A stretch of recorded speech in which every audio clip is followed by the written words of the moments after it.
Hey everyone, it is Wednesday, June 21st, 2017, and it's time to go to work on music. Again, it's been an excellent day. I'm in a really good place and excited for a productive session as usual. And these last couple months, guys, have just been they've just been fantastic. I mean, I've had my struggles. I've shared them with you guys as much as I think is appropriate for the channel, and I definitely was a little off the last couple days. I had some shorter sessions, deleted the vlog from 2 days ago by accident, which has never happened before. So it's not that it's been all sunshine and roses, but I think I'm in a phase of my development as a musician and as an artist, um, in which I've dealt with a lot of the like low level basic stuff that's extremely important and some of the most difficult stuff to deal with. And so when I get off track, like I have the last couple days, it's relatively easy for me to get back on track. I've also been setting up the rest of my life for many, many years to support myself doing this, and so I have a lot of systems in place for myself about how I stay organized and how I make sure I protect my music time. And just by the way, if you guys are interested in that at all, I'm more than happy to share more about that. I mean, I just don't like want to I don't know. I don't want to get like too granular on the channel and get too far away from just the music making process. But now that I think about that, managing the rest of of your commitments in your life as a musician might be one of the most important things about actually being able to get work done. Um, the best two books I can recommend on that are number one, The War of Art by Stephen Pressfield, which is definitely a pretty intense book. I'm not a huge fan of the writing style of the book, and he has his own beliefs that he introduces, which is more than fair. It's his creative zone. But I think if you can get past those two things, the data of the book, the actual information, and the message that he's sending is, I think, extremely accurate and extremely beneficial. Um, the second book I would really recommend would be The Inner Game of Music. I can't remember the author's name. It's based on a famous book called The Inner Game of Tennis, which is all about like the mental game, for lack of a better expression, of sports. And the author of The Inner Game of Music takes those ideas from the inner game of tennis and applies them in a musical context. And it's really, really well done. Again, stylistically, in terms of writing, take it or leave it. But that's not really what those books are about. I don't think you're reading those books to be wowed stylistically. You're reading those books because you want to get better and you want to get a little more serious about your creative process and taking it to the next level. That doesn't necessarily mean becoming a professional or trying to make $1 billion playing music or something like that. But if you have those ambitions, I think those books would serve you just as well as if you just want to go from wherever you are to the next phase of your development. So let me know if you guys have any questions on those books. I'm certainly happy to share my takeaways there. So today's going to be a great session. We're going to hit some online classes, do some guitar work, and then hit the production front hard with this song. I'm just trying to figure out the end of the arrangement for the bridge and final chorus sections. And like I've been saying in the last couple videos, I'm really not sure what I want to do there. So I'm just going to experiment a little bit, see what happens, and then if I hate it, I'll change it later. But I think that I have to just make a decision in the next couple days, if not today, so that I can start tracking other instruments, and that I think will help give me a little bit of critical distance from just the arrangement piece and start to shape the arrangement, because it's really difficult to just speculate about how I want it to sound without actually hearing how it's going to sound. And I think that that's fundamental to the creative process for me, is getting things out and then being able to take a step back from them, hear them outside my own head, and be like, okay, that's working, that's not working, and then move things around without being too restricted in the original sort of just brainstorming process, which I'm very much still in with this track. So I just appreciate you guys for tuning in. Let's get right into it.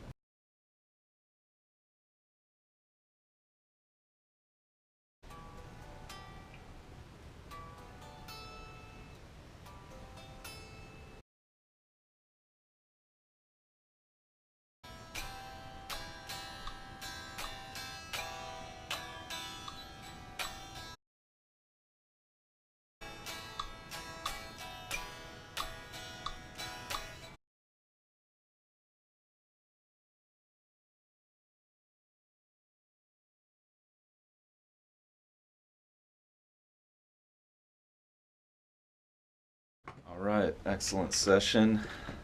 And man, it feels so good to be back in the groove, guys. Let me tell you, after the last couple days of just going a little soft, honestly, for lack of a better expression, I've just realized that that is not the way that I want to live my life. And sometimes I have to remind myself of that. I forget, I lose focus or just lose perspective on what I'm doing. I get tired, I get, I don't know, not burned out, but yeah, I mean, like getting close to that place where I feel like I've been pushing for so long. I've sort of lost perspective on that. That's actually when I think I'm at my.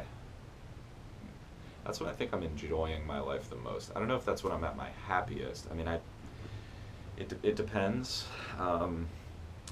but I've sort of started to transition away from the concept of like seeking happiness per se and more just been trying to seek enjoyment. And that might seem like a totally semantic thing because, I mean, it pretty much is. But the way I see that is there are a lot of things I do and I'll feel happy, and a lot of times it's like when I'm doing nothing. But I'm usually enjoying that for a while, but then when I look back on it, I feel like maybe I could have felt better about the whole experience, if that makes sense. And it's not that I want to just work myself to the bone and that's when I'm happiest or enjoying the most. It's when I have the right balance, if that makes sense. So without complicating it too much or like going too deep, I really like staying balanced. And for me, my balance point, I think, is working a lot more than the average person does. And I've just come to accept that about myself, and that's okay with me. And having big ambitions is not a problem for me, honestly. It definitely, sometimes I resent it because there's sacrifices involved in that, but for the most part, I've realized that this is just the way I want to live my life right now. So let's just leave it at that. But anyway, it feels so good to get back in on the production front. The last couple days I hadn't really touched the song, and that I was really getting to me. So what I just finished up doing now is, I don't want to say finalizing, but just getting a final scratch sketch of the arrangement out in the digital audio workstation so that I can start to build around the skeleton of the track with a reasonable confidence that I'm pretty close to how long the song is going to be, how long each section is going to be, what the vibe of each section ought to be compared to the other sections, etc. Just getting a good, solid idea, rough idea of what that looks like so that once I start tracking, I'm not like, oh shoot, actually this section needs to be 10 times longer or something. I'm open to that happening, that's fine, but I just want to start my drum and vocal tracking, which I'm going to do next. I'm pretty sure. I'm playing around with the idea of maybe doing some scratch vocals and then drums, or doing real vocals and then drums, or doing real drums, scratch drums. I'm not sure. I'll let you guys know. But basically, I'm going to start getting into that soon, and I want to make sure I'm starting from a place of solidity when I get into that. So that was great. I started the session on the online class front, just skipped over the music technology class and got straight into the music business class, just getting the instructor's point of view on the post-recording process. And I almost was like, I'm not ready for that. I'm still in the recording phase. But I realized recently that it can be quite good to have like a big picture perspective of what the whole process ought to look like, and then I can kind of like go backwards into the zone and with a better idea of what the overarching system is going to be like. And I think that'll be good for just staying focused on the right things, if that makes sense. So I'm feeling good about that. And then I got in my harmony class and was just playing around with a Dorian 1 dominant 4 progression, just because that's part of the exercise in the book, and just realizing that what that book is saying, that the key color is really just an extension of the 1 chord, is really deep and like a really true thing. And I'm trying to develop my own sentiment around that and figure out like, okay, the Dorian chord and Dorian 1 chord and Dorian key color, like what is that to me? What is the story? What is the setting? What's the mood? What's the imagery that evokes for me? What are the colors that come to mind with that? And I also did the same thing for the Mixolydian key, just going backwards in the book, doing a little bit of review. Then got into my guitar class, just working through this lesson on songwriting that's really just about developing the right hand for beginners. So I'm taking the opportunity to develop my right hand a little bit and just get more comfortable with the basics of switching between essential root position chords. just basic major and minor chords like G, A minor, D minor, like the basic stuff that I feel that I didn't get as much practice on and instruction on as I wanted as a beginning guitarist, maybe. So just solidifying those foundations, and then took a break, did some reading out of my recording book. The author's talking about a case study for recording like a youth orchestra in like a school hall, and the main takeaway from that was the small studio techniques, for the most part, by definition, are going to be pretty unorthodox, because orthodox recording techniques have been developed with professional rooms and professional, really expensive gear in mind. And most project studios or small studio operations don't really have access to, these vintage Neumann $60,000 condenser mics or something like that. Or maybe they don't even know what a figure 8 mic is. I mean, obviously that's a problem, but that's very solvable. A quick Google search will do that for you. But he was just giving some examples of some of the stuff he would do in that situation that you probably wouldn't necessarily do in a major studio.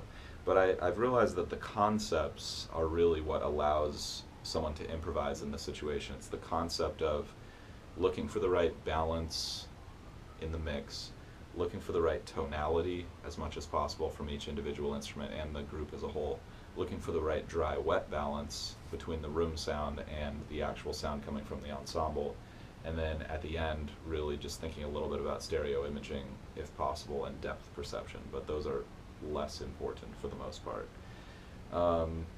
So if you're thinking about that and then thinking like, okay, the number one thing I want to do to address that stuff is probably microphone technique and placement. The number two thing I probably want to do to address that would be changing the acoustics of the room or moving the players around to get a better balance given the constraints of the miking situation. And then sort of third on the rung would be spot miking things and just being careful about that and using, again, as much like acoustic treatment as possible to mitigate any of the negative effects of spot miking. And then just being ready to hit the record button and refine things as you go. Talking to the players about changing things, but really just being in the room, hearing how it sounds, and then trying to be faithful in capturing that in your recording and getting things right from the beginning, picking a good player, picking a good instrument. All these things that are so easy to overlook in the modern day, where it's so easy to go on, online and buy like a $5,000 condenser mic and you're like, oh, this is going to make me sound better, which it certainly might, but the irony there is like perhaps a less expensive microphone but just better technique or better knowledge is going to get you better results. Or just like not even focusing on the gear, just being like, okay, the gear is fine. It's not the best it's going to be, but it's fine. Let's focus on getting a killer performance out of these people. And you go back and listen to like some Rolling Stones records or some Beatles records, and most of the time you're not thinking like, oh, they're not really in time with the click right there. Most people are not thinking that when they listen to those recordings, man. You listen to Gimme Shelter, you're thinking like, fuck, this is a good song. This is amazing. The intro, the backing vocals, just incredible, man.